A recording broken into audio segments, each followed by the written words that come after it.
BBA, BCA, BCom computer కోర్సులో 100% placement లభించే ఏకైక డిగ్రీ కాలేజ్ కూకట్పల్లిలోని I3 డిగ్రీ కాలేజ్ 8367215215. రోజు గవర్నర్ గారి ప్రసంగంలో బడ్జెట్ సంబంధించిన ప్రసంగంలో గవర్నర్ గారు ప్రసంగిస్తున్నప్పుడు గత ప్రభుత్వంలో ఉన్న నాయకులు వారి సభ్యులు చాలా హుందాగా గవర్నర్ గారు ప్రభుత్వం తరపున ఆయన సందేశాన్ని తీసుకెళ్తున్నప్పుడు వారు చేసింది ఏమాత్రం సబబుగా లేదు. గవర్నర్ గారు గత నెల రోజులుగా ఆయన ఆరోగ్య పరిస్థితి బాగా లేకపోయినా కానీ కంటిన్యూస్గా తీవ్ర జ్వరంతో బాధపడుతున్నప్పటికీ కూడా ఆయన ప్రత్యేకించి వచ్చి ఆయన ఈ రోజుని చాలా ఘనంగా చాలా బలంగా ఈ మెసేజ్ని ఇచ్చినందుకు ముందుగా గవర్నర్ గారికి మా ప్రత్యేక ధన్యవాదాలు. గవర్నర్ గారి ప్రసంగంలో వైసీపీ అగ్రనాయకత్వం కానీ సీనియర్ నాయకులు కానీ వారి ఎమ్మెల్సీ సభ్యులు కానీ గవర్నర్ గారి ప్రసంగం పత్రులు చించేయడం కానీ లేదంటే వారు ప్రత్యేకించి డిమాండ్ మాకు ప్రతిపక్ష హోదా ఇవ్వాలి అనేది చాలా బలంగా మాట్లాడుతూ వచ్చారు. ఇది అడిగితే వచ్చేది కాదు, అది ప్రజలు ఇస్తేనే వస్తుంది. బేసిక్గా ఒకటి హయ్యెస్ట్ మెజారిటీ ఎవరికి ఉంది వాళ్ళు ప్రభుత్వం ఫామ్ చేస్తారు, వాళ్ళకంటే నెక్స్ట్ స్టేజ్ ఎవరికి ఉంటే వాళ్ళకి ప్రతిపక్ష హోదా ఇస్తారు. అంతేగాని గతంలో మేము ప్రభుత్వాన్ని పరిపాలించాం కాబట్టి మా ప్రతిపక్ష హోదా ఎవరికి ఇవ్వరు. కనీసం జనసేన కంటే కూడా ఒక సీట్ ఎక్కువ వచ్చినా కానీ వాళ్ళకి ప్రతిపక్ష హోదా దక్కేది. ఈ రోజున ప్రభుత్వంలో సెకండ్ లార్జెస్ట్ పార్టీ జనసేన. దాన్ని ప్రజల దృష్టికి తీసుకొద్దాం.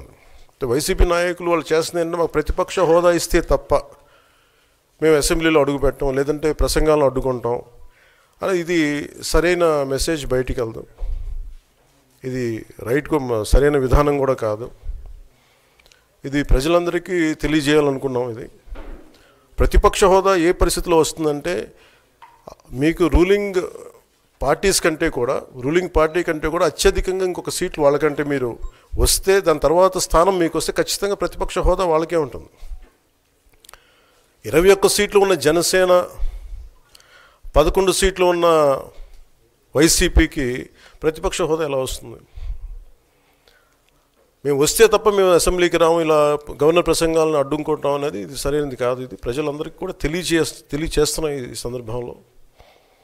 అందుకని ఇది భవిష్యత్తులో కూడా మేము కోరుకునేది వైసీపీ నాయకుల్ని, మీకు ప్రతిపక్ష హోదా ఇవ్వకపోయినా ప్రజలు మీకు 11 సీట్లు ఇచ్చారు, దాన్ని గౌరవించి మీరు అసెంబ్లీకి రండి. మీ స్థాయికి తగ్గట్టుగా మీకు ఎన్ని ప్రశ్నలు అడగాలో దాన్ని తగ్గట్టుగా ఇస్తారు మీకు. ఇవన్నీ దాటి మన స్పీకర్ గారు కూడా చాలా గౌరవంగా వాళ్ళు 11 సీట్లు వచ్చినప్పటికీ కూడా చాలా గౌరవంతో ఇంతకాలం వాళ్ళకి ఇస్తూ వచ్చారు. ప్రశ్నోత్తరాల సమయంలో కూడా ఆయనకి ఇచ్చారు. గతంలో కూడా ఇవన్నీ ఆయన రావడానికి కూడా ఆయన ఎలా రావాలి ఏం చేయాలి దానికి కూడా చాలా ఏమాత్రం ఇబ్బంది పెట్టకుండా గతంలో కూడా చేశారు. ఫస్ట్ మీరు మనకి గవర్నమెంట్ ఫామ్ అయిన తర్వాత కూడా వీటిని దృష్టిలో పెట్టుకొని వైసీపీ కొంచెం హుందాగా వ్యవహరించాల్సిన అవసరం ఉంది. వైసీపీ నాయకులకు కూడా మీకు బాధ్యత ఉంది. గవర్నర్ గారి ప్రసంగాన్ని మీరు ఆ విధంగా మీరు ప్రశాంతంగా విని దాన్ని వచ్చే జరుగుతున్న సమావేశాల్లో మీరు దాని మీద లోటుపాట్లు మీరు చెప్తే బాగుంటుంది తప్ప ఇలా కూర్చోబెట్టి అరుపులు కేకలు ఇది సమంజసంగా లేదు. అంటే అర్ధాంతరంగా ప్రతిదానికి అసెంబ్లీలోకి రాగానే గొడవ పెట్టుకోవాలి, దేన్నైనా విభేదించాలనేది ఇది చాలా లో లెవెల్ ఆలోచన విధానం, లో లెవెల్ స్ట్రాటజీ. అది ప్లీజ్ మీరు అప్గ్రేడ్ అవ్వండి, మీరు అప్లిఫ్ట్ చేసుకొని మీరు కూర్చోబెట్టి డెమోక్రటిక్ ప్రాసెస్కి గౌరవం ఇవ్వండి. మనస్ఫూర్తిగా వైసీపీ నాయకులకి ఇది నా విన్నపం, నా విజ్ఞాపన. This what I would like to say. And నిజంగా కావాలి అంటే మీరు ఈ 5 సంవత్సరాల్లో మీరు ప్రతిపక్ష హోదా మీకు రాదు, అది మీరు మెంటల్గా ప్రిపేర్ అయిపోండి. 11 సీట్లతోటి మీకు ప్రతిపక్ష హోదా ఇవ్వబడదు, రాదు. ఎందుకంటే ఇట్ ఈస్ చంద్రబాబు గారు, గౌరవ ముఖ్యమంత్రి చంద్రబాబు గారు డిసైడ్ చేసేది కాదు, జనసేన డిసైడ్ చేసేది కాదు. దానికి రూల్స్ ఉన్నాయి, దానికి రెగ్యులేషన్స్ ఉన్నాయి, నార్మ్స్ ఉన్నాయి. సుమన్ టీవీలో మీ పర్సనల్ అండ్ బిజినెస్ ప్రమోషన్స్ కోసం కింది నెంబర్కి కాంటాక్ట్ చేయండి.